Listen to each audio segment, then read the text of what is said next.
crimes. But on the multi-state, you need to know the common law of theft. Common law theft crimes were 4, and they are tested, over and over and over again. If you look at my chart, you see sometimes 2, sometimes 3 questions per MBE on larceny, and sometimes the same or different on embezzlement, false imprisonment, larceny by trick. These appear every test on a number of questions. The larceny particularly appears a lot in essays, or has appeared a lot in essays in many states. 4 theft crimes. Be sure you understand the difference. Larceny. Just like I told you in torts, you need to know the prima facie case. Just know it. Don't argue about it. But it should stick to you by repetition, just going through, reading the outlines and applying, reading the outlines and applying. But at some point, if it hasn't stuck, you make a flashcard and you test yourself. But I think it'll stick. We need a trespassory taking and carrying off of the personal property of another with the intent to permanently deprive. Larceny. So how does that differ from the similar sounding larceny by trick? In common law larceny, one needed to trespassorily carry off. In larceny by trick, the defendant gets the owner, possessor, to give him possession by tricking him, not by doing a trespassory taking. You make a lie to someone, to get them to give you possession of their personal property, and you intend to permanently deprive them, to drive off. And I go to Hertz, I say I'm Robert Redford, I give them a fake driver's license for Robert Redford, a fake address, they rent me the car, I have every intention of not returning with it, and I drive off. I didn't trespass in the taking, but I lied to get possession. That's larceny by trick. We have a similar crime, false pretenses, but it's different. It's different because one doesn't get possession by lying, one gets title by lying. I don't get Hertz just to give me possession, I get them to give me title to the car by lying, and I drive off. I can actually get someone to give me title to personal property and drive off, take it away. That would be false pretenses. But the most typical case for false pretenses is, I don't have the appropriate kind of implement, but imagine this to be a medicine-y looking bottle, and I stand up here in front of you and I say, I have here family elixir, handed down for generations of Litvins, a secret formula going back 2,000 years, roots that my ancestors used that cure almost everything. They cure impotency, they cure infertility, they cure colds, they cure flu, they cure many but not all kinds of cancer, and they greatly improve instances of schizophrenia. It's a wonder drug in here. Now, it's been kept as a secret in my family for the last 1,500 years. I'm going to offer it to you, a bottle of this wonderful elixir for only $175.13. I have a limited supply. Okay. And I managed to be sufficiently persuasive that I sell 10 bottles of this stuff, which is nothing more than really Dunkin' Donuts coffee. People give me money. When people give me money, am I getting just possession, or am I getting title? I'm getting title to money. You don't just give somebody possession.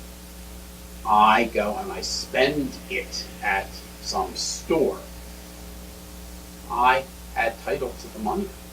I'm able to give the store good title to the money. Yes, I'm a swindler, but I still can pass a good title to somebody else. False pretense is when I trick you out of money, or I trick you into giving me a title to property. Note that the state of Connecticut, actually it was the multi-state commissioners, created an essay for the July 2010 bar. That was, I thought, one of the sillier essays ever asked on the bar examination for a full half hour, It was a short fact pattern and simply asked, is the defendant guilty of the crime of false pretenses? In all of the law, this is a minute thing. There was nothing else. There was no other crime that was relevant to answering it. There was no criminal procedure involved. There were not a tremendous number of facts that could be argued. If you did not happen to know specifically what the crime of false pretenses was, you'd have to bullshit. If you knew what the crime of false pretenses was, it would be very easy to lay it out, apply it, and be done. Not a good essay question for a half-hour essay, maybe for a 10-minute essay. But occasionally bar examiners give bad essay questions.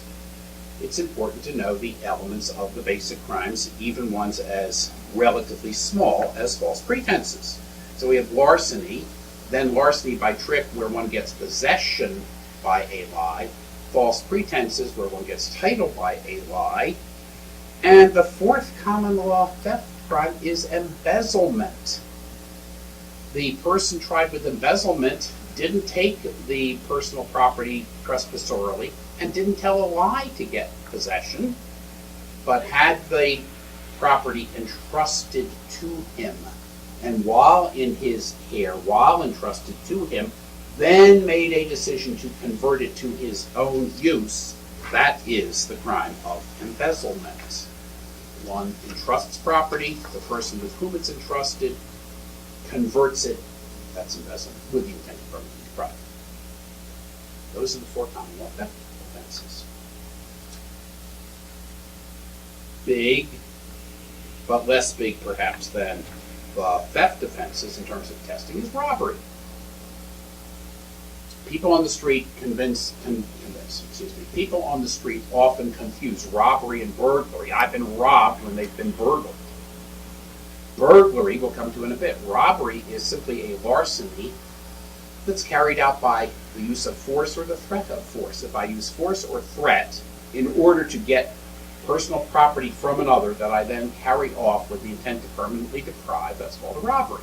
We need the elements of the larceny plus force or threat for the completed crime of robbery. Attempted robbery, I have the intent to do a robbery. I make the threat perhaps, but don't carry it out, don't complete it. I might only have an attempted robbery. Tested regularly. Extortion, I use a threat to get someone to give me money, a threat that I will reveal some deep dark secret. Receipt of stolen property. If I know property can be stolen and I receive it, that's receipt of, occasionally tested. Attempted receipt, more interesting. To attempt to receive stolen property, I need specific intent to receive stolen property, so I definitely need to know that it's stolen and intend to keep it. Forgery, almost never tested, but be aware of it. At common law, had to be forgery of a document that had independent legal significance, not just any writing of somebody's name that you're not entitled to, but that signature on a check, for example, would be a forgery. Making a fake copy of a painting, the painting having no legal significance, would not be a forgery at common law. Two other major crimes, and we will have finished a simple overview of all the big crimes tested: burglary and arson. Those are offenses where the injury is to a building. At common law, the building had to be the dwelling house of a person other than the defendant. Again, as with torts, know the elements, be able to put them in a quick sentence. Burglary is the breaking and entering of the dwelling house of another at nighttime with the intent to commit a felony therein. Burglary tested all the time on both MBE and essays. Common law required all those elements. When we get statutes with varying degrees, they get rid of various elements. Sometimes on the MBE, they will find something to be a burglary. They just, even without all the elements, it's a burglary. But you should be aware of all the elements. breaking, entering, dwelling house of another at nighttime with the intent to commit a felony. There it is going to be a felony that's intended. Arson. Arson, you'll recall I mentioned with our discussion of what we mean by malice. Arson, along with murder, are the only two crimes at common law that are malice crimes. Arson is what? Reckless burning of the dwelling house of another. It has to be reckless about burning the dwelling house of another. It can't be reckless burning of your own house. It can't be reckless burning of another person's apartment building, office building, or gas station. At common law, it needed to be dwelling house of another. Obviously, under modern statutes, we've expanded this greatly and generally allow for arson of office buildings, of factories, of all kinds of buildings, even of buildings that one oneself owns, but you need to know the common law as the background. And the last thing that we think about as a matter of substantive criminal law, crimes where the injury is to the judicial system, basically perjury. Again, see your outline, not much tested, but you need to be aware of it. Having discussed substantive criminal law, we will proceed after a break to procedural criminal law.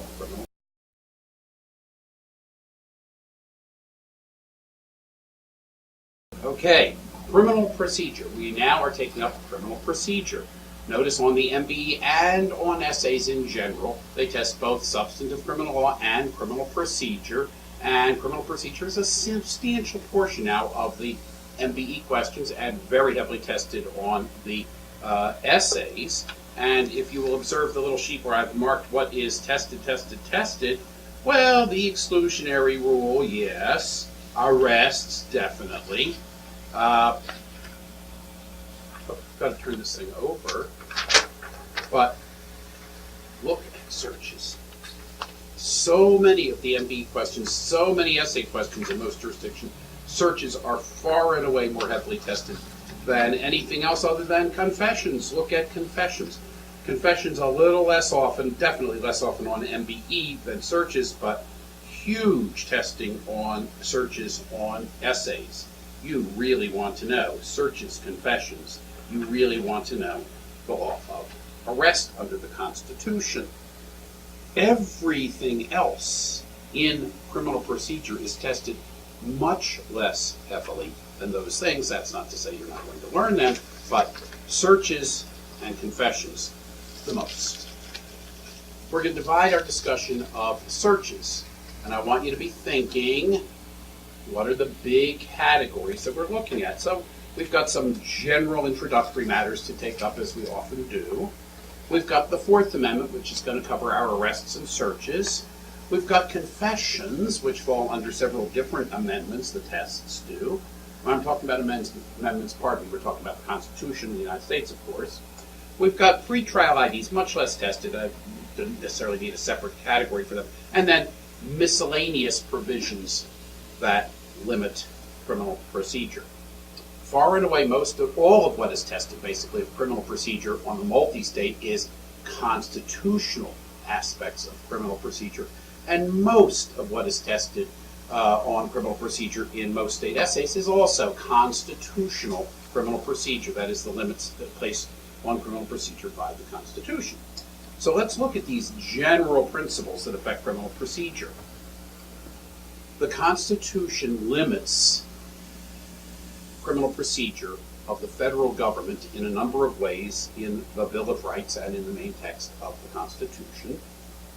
And most of those limitations on what governments can do have been incorporated under the 14th Amendment, a very strange process by which the rights protected against the federal government under the Bill of Rights came to be enforceable against the states. We need not go into how and why it came about that way today. I discussed that a little bit in my con law classes.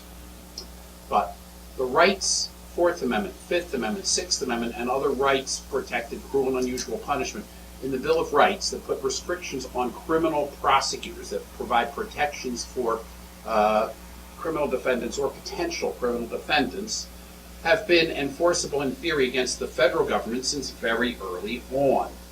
those same protections were not enforceable by federal courts under the federal Constitution against states until the process was undertaken of making them enforceable under the concept of incorporation, which has continued until recent years.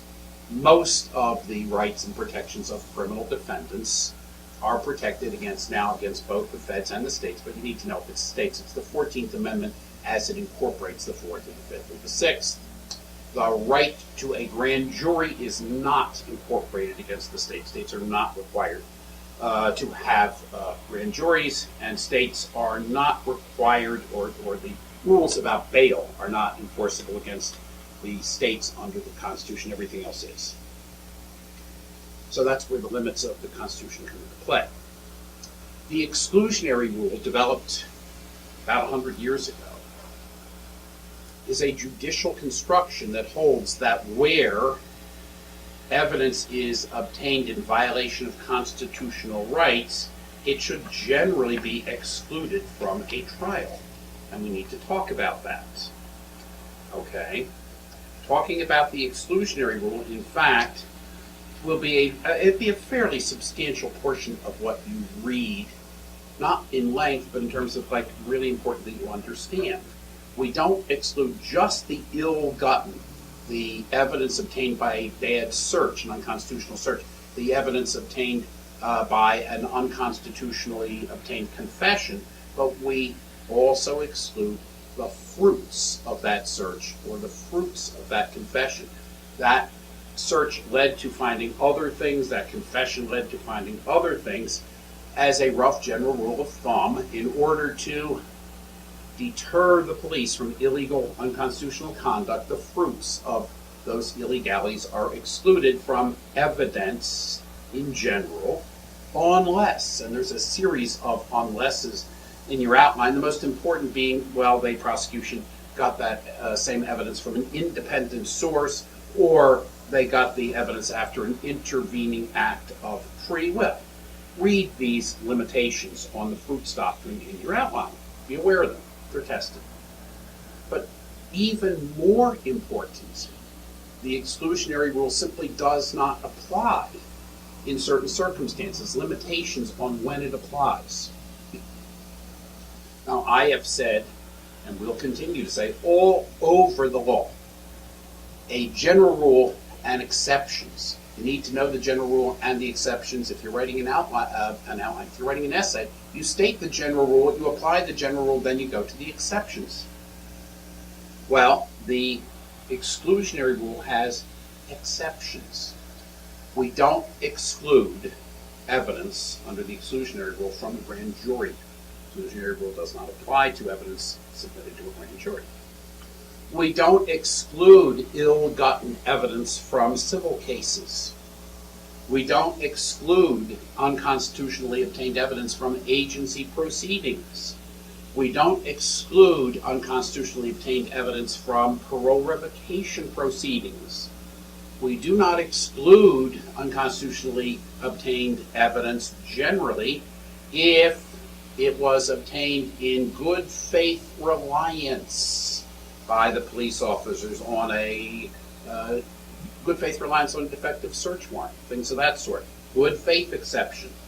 We don't exclude most ill-gotten unconstitutional evidence when we're using it only to impeach a witness.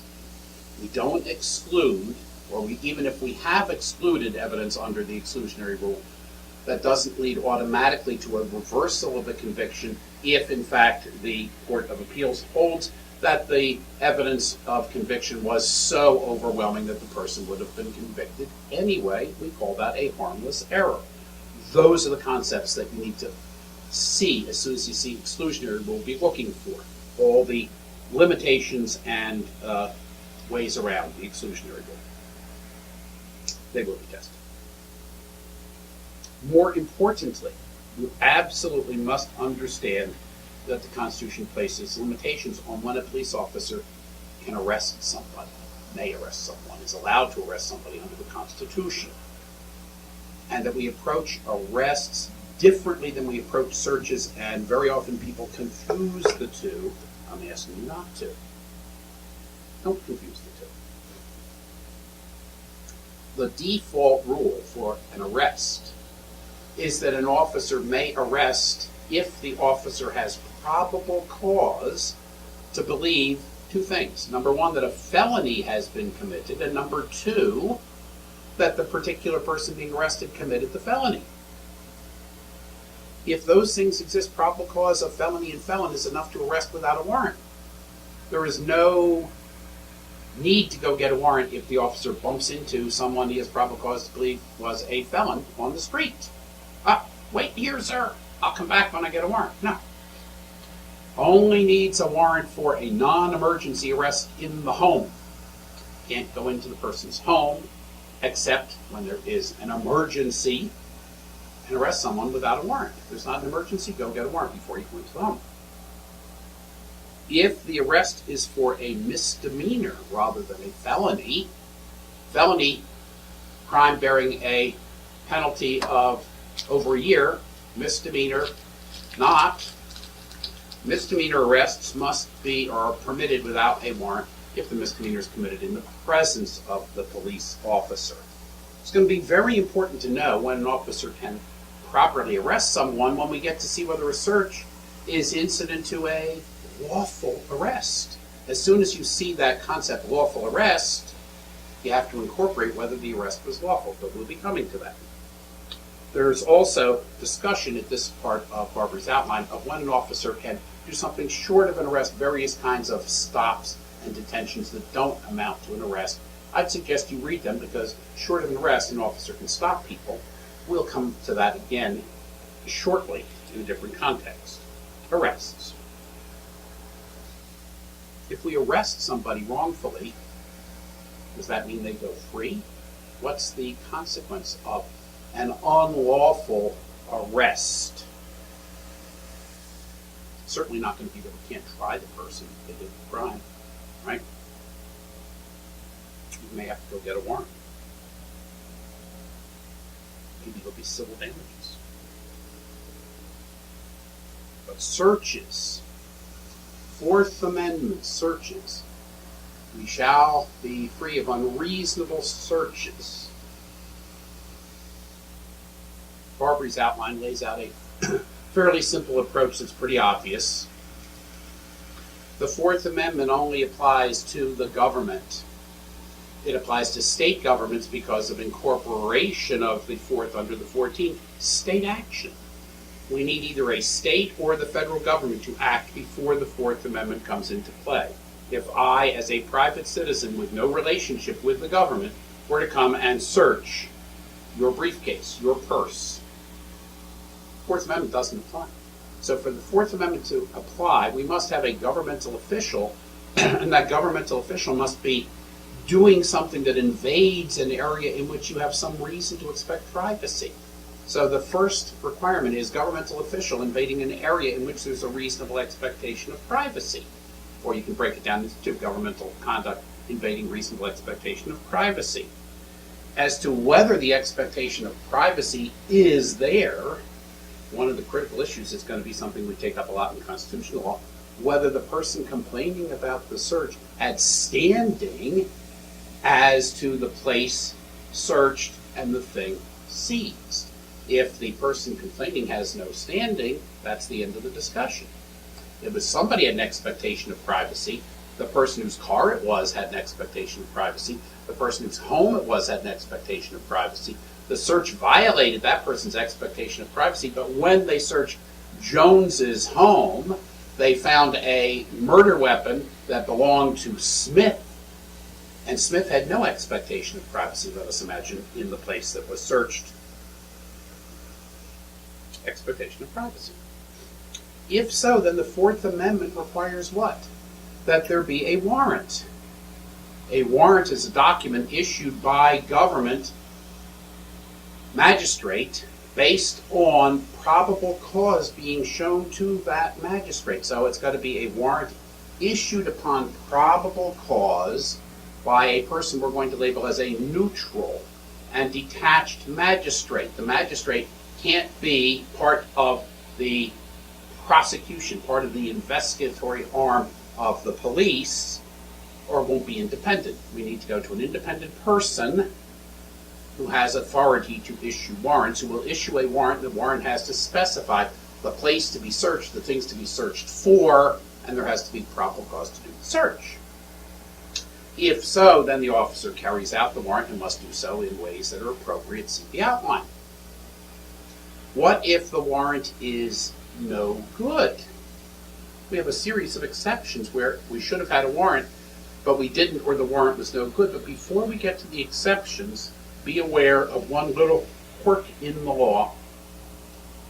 The courts, the federal courts, allow for enforcement of a warrant without exclusion, even if the warrant is no good. If the officer relied on the warrant in good faith. But the key is the officer has to be in good faith. If the officer knew or should have known clearly that the magistrate was not neutral and detached, or that there was no probable cause because he knew what he gave to get the warrant was not probable cause, no good faith, you can't rely.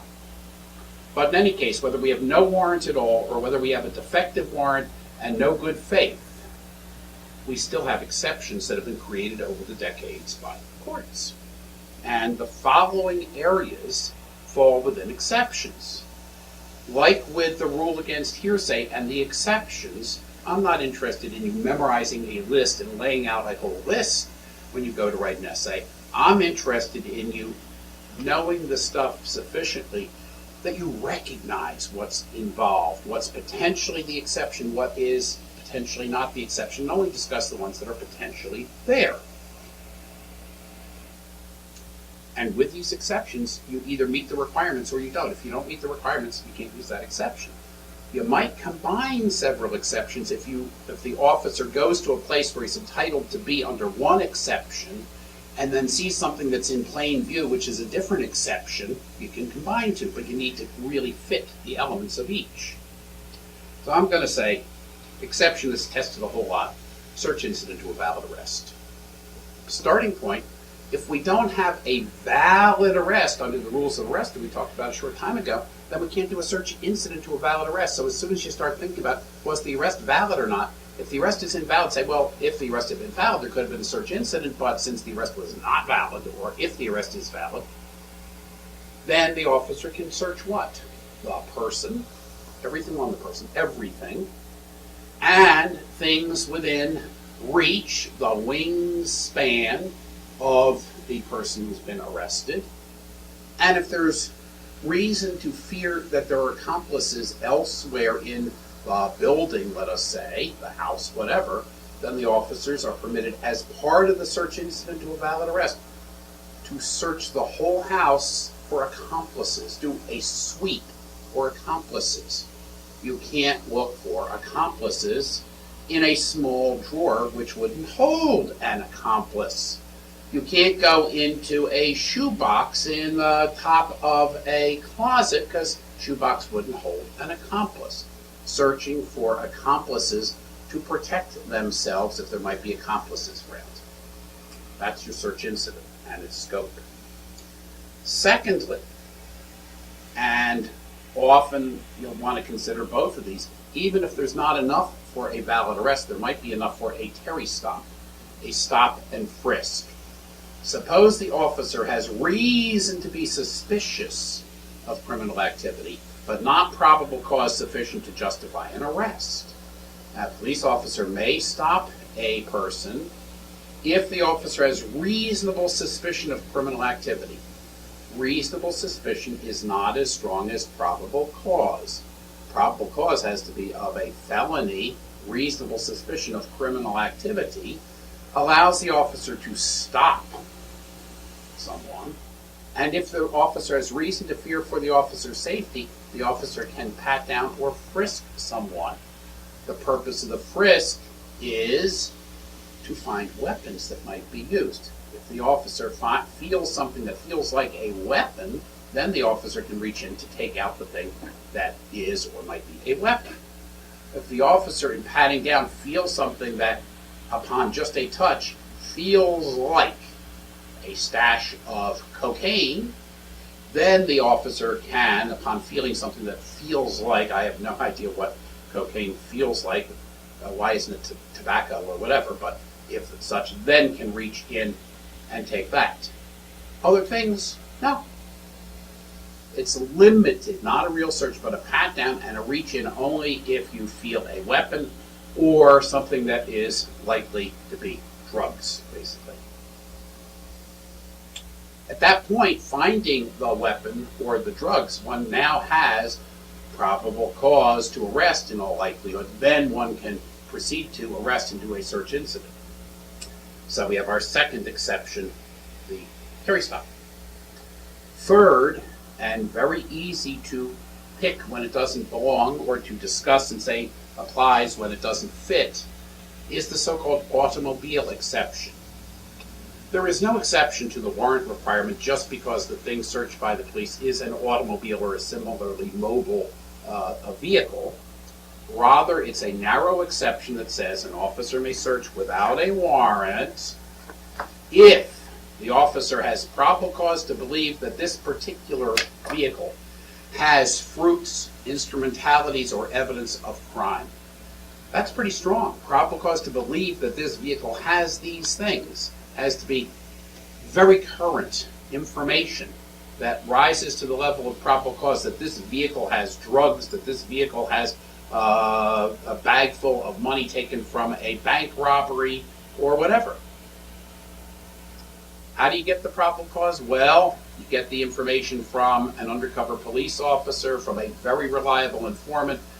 Because the vehicle can be moved and taken away so quickly, we make an exception only then to a complete search of the automobile, including its trunk and including containers that might contain the thing being searched for. If you have probable cause to believe that there might be big machine guns in the car, that doesn't justify searching tiny little areas that couldn't hold a machine gun. Depends on what you're searching for, what you can search under the automobile exception. Fourth, an officer has an exception for searching and seizing things that are in plain view where the officer has a right to be. If the officer has no right to be where he is, then there's no plain view exception. But if the officer has done a legitimate stop of a car and the officer sees a bag of cocaine sitting on the passenger seat, it's in plain view. Sees an illegal machine gun sitting on the passenger seat, it's in plain view. Right? If the officer has done a search incident to a valid arrest and is doing a legitimate protective sweep and sees a bag of cocaine while doing the protective sweep, he's entitled to be where he is. He can seize the bag of cocaine because it's in plain view. Anything in plain view where the officer has a right to be, officer can seize. Consent, of course. One can't object to a search if the officer does it without a warrant, but one said, yes, officer, you can do it. And, believe it or not, the officer doesn't have to tell you. You have a right to say no when the officer says, do you mind if I search your home? Do you mind if I search your car? And you say, no, please do. I've got nothing to hide. Well, if you've got something to hide and you say, please do, that's consent. And if the judge believes that the person actually consented, that's a perfectly valid search at that point. If the person withdraws his consent and says, you know, this is really not right, go get a warrant, you don't have the right to search here, the consent can be withdrawn. But if the consent has been given, the consent allows for a search without a warrant. And finally, of these judge-made or recognized exceptions to the warrant requirement, if there is an emergency, or if the officer is in hot pursuit of a felon, then the officer can seize things and can be in places that he couldn't otherwise be. He's in hot pursuit of a fleeing felon, he can go into a home, and while in the home, he can see something that is then in plain view. So hot pursuit or emergency allow for another exception, the last general exception to, I almost said to the hearsay rule, but it's really to the rule requiring a warrant. You might think that you're done, because these are the things that are generally labeled as exceptions to the warrant requirement, But there are other areas in which the warrant requirement simply doesn't apply that you should be aware of. Warrant requirement does not generally apply to administrative searches of highly regulated businesses, for example. The warrant requirement does not apply to administrative searches of lockers of school kids done by school officials for school purposes, and so forth. Administrative searches. Border searches. One loses a lot of rights when one goes out of the country and comes back in, or when one comes in for the first time. The rights don't start till you're actually in sufficiently over the border, and until then, the border searchers are entitled to do things that are sometimes intrusive, almost beyond belief, until the recent stuff they start doing in airports. But they do it in airports. They can intrude severely at the border. And the other area to consider under the Fourth Amendment is wiretapping, which generally requires a warrant, and eavesdropping. See what's in the outline. I'm not going to really take those up. They're not that much tested. But if I speak to someone who is wearing a wire, that's not wiretapping. That's where there's a phone. Wires anymore, they're all cell phones. But someone cooperating with the police wears a taping machine or a microphone that broadcasts the discussion to the police somewhere else so that they can listen in on what a person says. Since the person is trusting it to the ear of the person to whom he is speaking, he is allowing that person to be a source of eavesdropping through a microphone, and that's held to be legitimate. Searches, big area of testing, very big on both the MBE and on essays, and if you practice criminal law. Why is it tested so much? Because it's very important to the practice of criminal law. The other very big area of testing in criminal procedure, very big, huge, confessions. Now, everybody's heard of Miranda. Everybody. But there are actually three distinct tests for admissibility of confessions under the Constitution, and I want you to walk in knowing all three. In an essay, I want you to consider all three if there's anything that suggests you need to consider each of them, not just Miranda. The oldest test, long before Miranda, way long ago in our history, all confessions must be voluntary. We cannot hold a gun to somebody's head and say, "You did that crime, didn't you?" We cannot hold a gun to a prisoner's friend and say, "We're going to shoot your friend unless you tell us that you did the crime." That's not voluntary. We cannot make you feel as if you are drowning unless you tell us what we want to hear, aka waterboarding. That confession would not be voluntary, would not be admissible in any court, and of course doing waterboarding would be to engage in torture in violation of the laws of war and subject one to international criminal liability. No comment. I guess that is a comment. Going to be voluntary. That's under the Due Process Clause. It's not fundamentally fair to use a confession that was obtained by threat, and therefore can't be used. It can't be used for any purpose. Can't be used to impeach. Just can't be used if there's a finding that it was involuntary.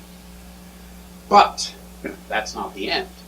After the voluntariness test, which often proved hard to enforce because the defendant would say, "They held a gun to my head," and the police would say, "Us? We did no such thing. He begged us to let him confess. He wanted to get it off his chest."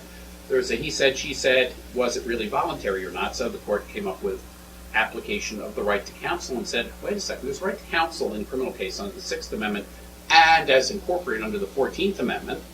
And that right to counsel means you can't question someone without his counsel present. You can't even take a waiver of the right to counsel without his counsel present, which would seem to solve problems of involuntary confessions, except the right to counsel does not even attach until after criminal proceedings have begun, adversary proceedings. So until the police take someone in front of the magistrate, which might be quite some time, there is no right to counsel until that moment, so the right to counsel doesn't attach.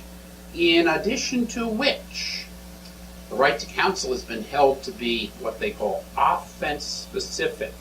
You are being held and have been taken in front of a judge on a crime, an allegation of committing a burglary at a particular location. Then the police have reason to, or think they have reason to, question the person about something totally different. A murder at a different time and place. Right to counsel only has attached to the larceny, has not attached to the murder, so there's no right to counsel as to the murder. Police came up with it. The courts then came up with Miranda and said at least the person needs to be told as a constitutional matter that he has a privilege against self-incrimination, which privilege exists in the Fifth Amendment. Everybody has a privilege not to be a witness against himself or herself. This is incorporated against the states under the 14th Amendment, so neither the feds nor the states can require a person to be a witness against himself or herself.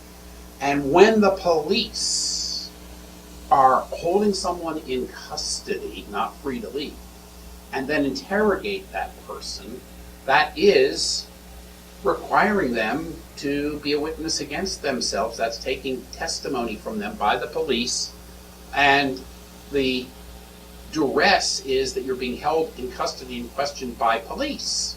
If we have that combination, then we get to Miranda. If we don't have that combination, we don't get to Miranda. There has to be interrogation by people who are police and look like police, and it has to be while the person's in custody. If the person's in custody, but it's not police who are asking questions, but it seems to be a fellow prisoner, not exactly a Miranda problem, unless the person's an agent of the police working for the police. Okay, if you're in prison or jail being held for prosecution and your cellmate strikes up a conversation with you, do you have a right to counsel and talks with your cellmate? I wouldn't think so, but if your cellmate is there as an agent of the police and is trying to get you to talk, that would violate the right to counsel if the right to counsel is attached. Wouldn't violate Miranda necessarily because the person doesn't appear to be a policeman, so where's the threat, but would violate the right to counsel. Some interesting issues on the border between right to counsel and Miranda that you should pay attention to. So we have voluntariness requirement, we have right to counsel once the right to counsel is attached for the particular criminal allegation, and then we have Miranda. Over and over again, it's been urged that the court should overrule Miranda, and the court has not, although it's had several opportunities, done so. Although it's very much limited Miranda, it stands on the books as such. It only applies when a person is in custody and is being interrogated by the state, at which point the state must give that person notice of his or her rights. You have a right to remain silent. You have a right to have a lawyer. You have a right to have a lawyer appointed for you if you can't afford a lawyer. You have a right to know that anything you say can and will be held against you if you make any statements, but you remain having that right of silence. If the person says, I want my lawyer, that's the end, in theory. If the person says, I do not want to answer your questions, go away until I get a lawyer, that's fine. Miranda does not require that the police immediately let the person get a lawyer, immediately contact a lawyer if he has one, immediately get a lawyer appointed. It just means they can't question until. But what if the person is silent for an extended period of time and doesn't get a lawyer? Can the police reinitiate this? Maybe we want to talk to you about Miranda again. It would seem like once the person has asserted Miranda, it should not be re-raisable without the lawyer being contacted, but recent case suggests that they're cutting back on Miranda. We'll talk about that at some appropriate point. But Miranda still stands. You're entitled to those announced rights, and anything you say can't be used against you directly and immediately unless you waive Miranda, which many people do. Most people seem to do. Terrorists, when caught and given Miranda, generally waive it. They talk, even though given Miranda rights. Even if a confession is gained in violation of Miranda, it still can be used to impeach the defendant if he takes the witness stand. It just can't be used in the prosecution's case in chief, but if the defendant chooses to take the witness stand, a confession that was gotten despite lack of Miranda warnings can be used for purposes of impeachment, as long as it was voluntary. If it wasn't voluntary, it can't be used at all. 3 tests with confessions. Be aware of all 3. Be prepared to discuss all 3 if facts involve them. Other thing that's regularly tested, but not nearly as often, pretrial IDs, lineups, and other kinds of pretrial identifications. A lineup is subject, so the Supreme Court said quite some time ago, to the right to counsel. That is to say, if a lineup is to be held, the person's counsel should be present or allowed to be present so the counsel can observe what happens and be prepared to question as to the propriety of the lineup.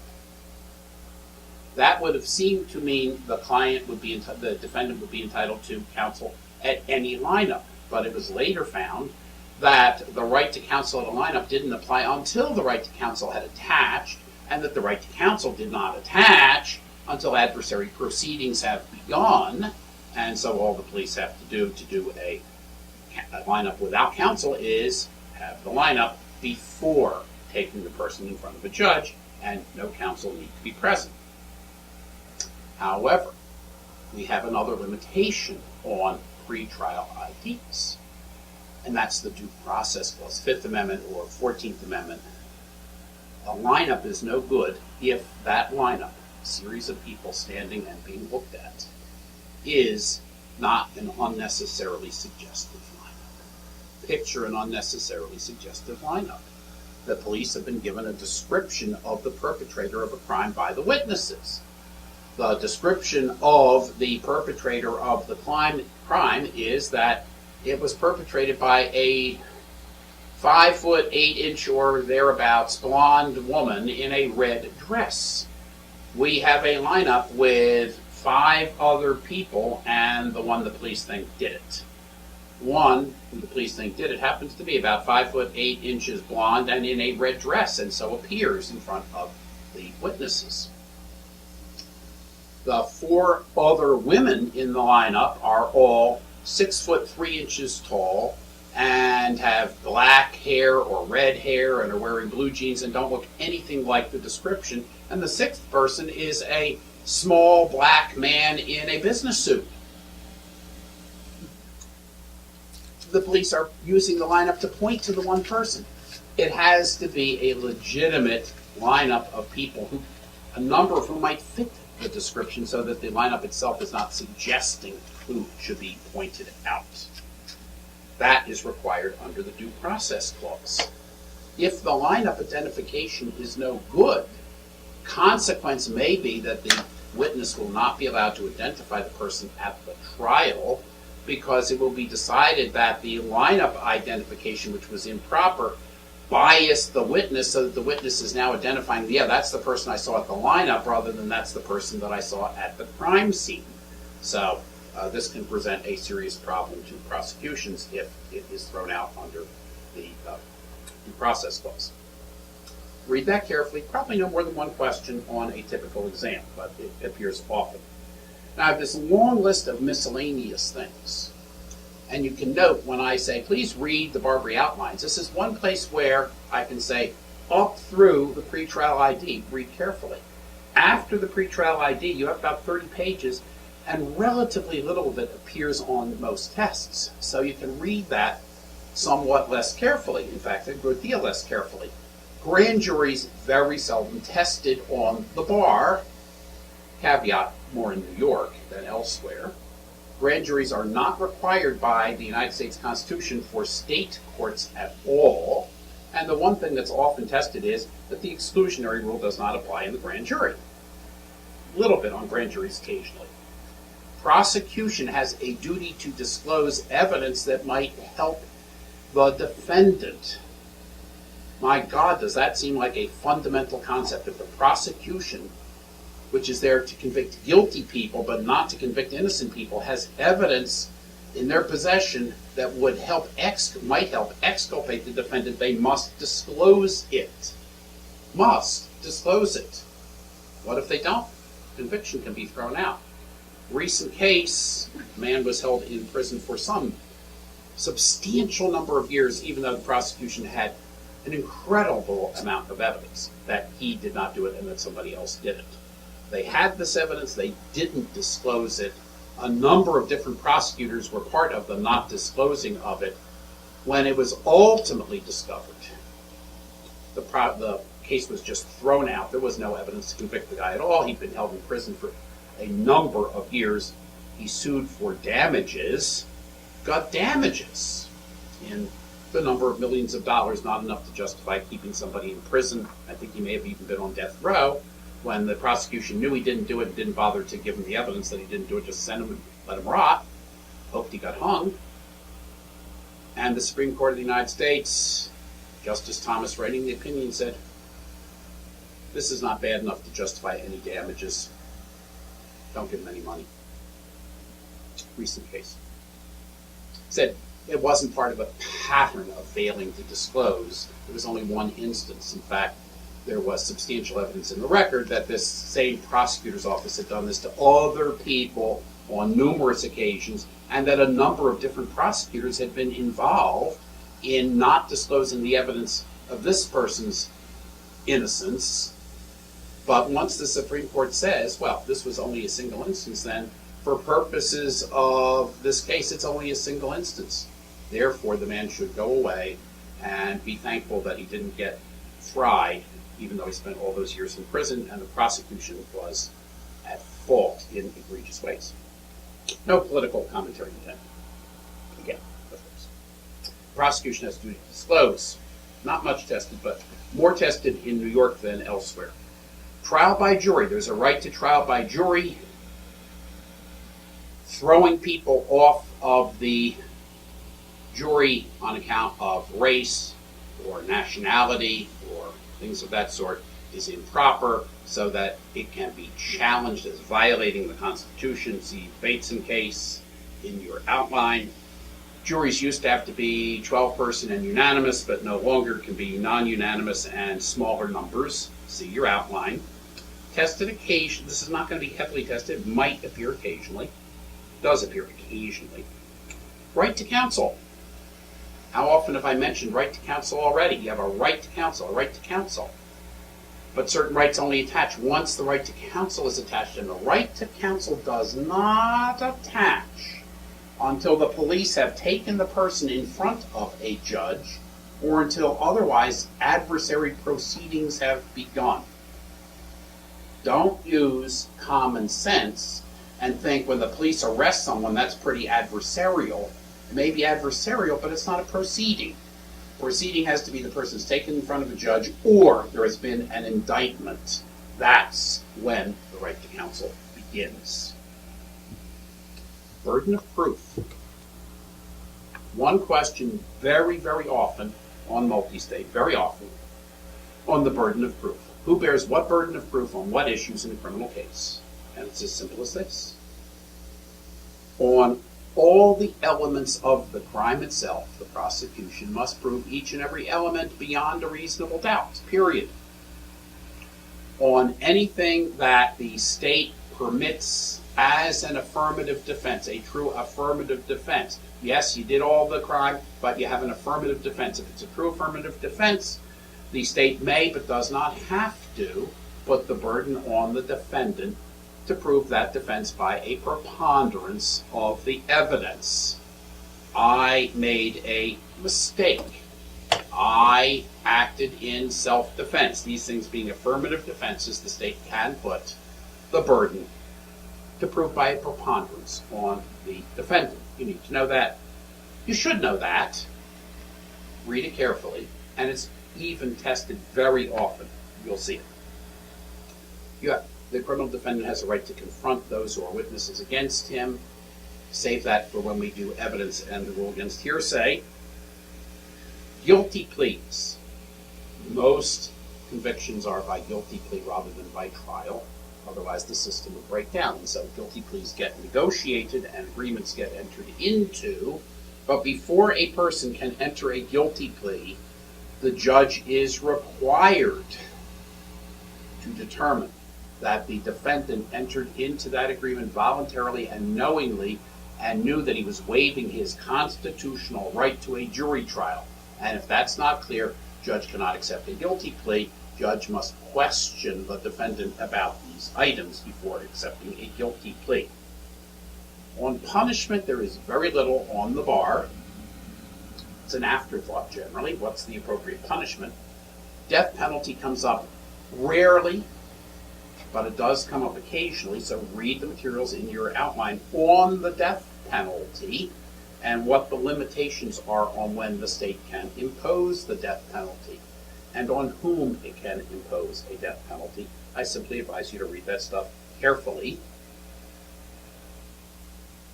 Two more topics that I'm going to point to that are really tested all the time. So now we're back to something always there, as opposed to some of these other things that are not so much always there. Double jeopardy. My sense is you're going to have a question on double jeopardy on multi-state, a question. And it does appear on essays. In fact, on one not terribly long ago question in Connecticut, it was the whole of an essay for half an hour. There were 3 separate matters, but as to each of them, the question was whether a second prosecution for each of these 3 crimes in different circumstances would violate the rule against double jeopardy. It's also tested, as I said, on the MBE, so I expect that you'll read it carefully and give you a mini review of it when we come upon those questions on the MBE. You'll see it over and over again. Privilege against self-incrimination. We've all heard that people have a privilege against self-incrimination. We'll take it up in evidence as well as here. We'll see it involved in many, many, many, many questions. It only applies when the government is requiring somebody to speak. The government can't require someone to be a witness against himself, as in speaking. But that doesn't mean that the government cannot seize records in which you have written things, subpoena records in which you have written things previously, not require you to make present statements about activity that might be criminal, but to turn over your business records, to turn over a diary. Privilege doesn't apply to existing documents, but rather to creating documents or to answering questions now for the government. It does not apply to letting the government take some of your hair, even if you have as little of it as I do. It doesn't prevent the government from letting you take your blood, which will, in a sense, be a witness against you, but witness testimonial, not your blood, not your hair, not your walking across the room to see what your gait is, not to your making sounds so that someone can hear what your voice sounds like, only to making statements that could be used against you in terms of their content. You need to be aware of what the privilege against self-incrimination applies to and what it does not apply to. It is absolutely important that you understand, you shouldn't be a lawyer without understanding that people can be called to the witness stand. People can be called to testify in front of Congress and required to take the stand and assert their privilege in response to questions, unless they are the defendant in the particular criminal case. In a criminal case, someone is called as a witness against the defendant. That person can be asked questions that might tend to incriminate him or her, but if that person is concerned, they will say, I, under advice of attorney, assert my privilege not to be a witness against myself or not to answer that question under my constitutional rights. A person can be called in front of the Senate and asked questions and can assert the Fifth Amendment there. But in the criminal case against a particular defendant, the state prosecution can't call that person to the stand at all, period. Cannot comment if the defendant does not choose to take the stand. Cannot comment in any way on it. Very recent case that you've probably mostly heard of, Barry Bonds. Start out with an indictment for many, many, many, many different things. Wound up with 4 charges, I believe, were left when the jury was sent off to make a decision. 3 of them involved him making false statements, and the jury found not guilty on those 3. Apparently, by pretty substantial majority, were not convinced beyond a reasonable doubt that he had made any false statements. But when the prosecution finished its case, they had to make a decision. Is Bonds going to be a good witness for himself, or under cross-examination, is he going to look bad? They did not put Bonds on the stand. If they put Bonds on the stand, maybe his answers would have been such, and his way of answering would have been such as to make the jury convict him of more things. But in fact, the jury convicted him of obstruction of justice. Even though he didn't lie, he was evasive. One of the 4 charges only. Maybe if he'd taken the stand, maybe they would have found the way he spoke was direct and not evasive when he asked questions in the appropriate way. Who knows? But it's always very risky to put a criminal defendant on the stand. But there's some risk if the jury really needs to hear from that person in order to find him not guilty on something. It's the decision of the defendant. It's not the decision of the prosecution. The defendant makes that decision under advice of counsel, and if he chooses not to take the stand, the prosecution may not refer to his not testifying. See, that matters because ordinarily either side to a case can comment. Well, the plaintiff, the defendant, the prosecution, the defense had available to them the following kind of evidence, and they didn't give it to you, and you can make inferences from their failure to produce evidence. The defendant's wife sat right here the whole time, and their story is that he was with her, but they never put her on the stand. Make whatever inferences you want from her failure. So juries can make inferences from not evidence that was not put on in general. It's perfectly fine. With one exception, they may not make inferences, or they're told they may not make inferences from the fact that the defendant in the criminal case did not take the stand.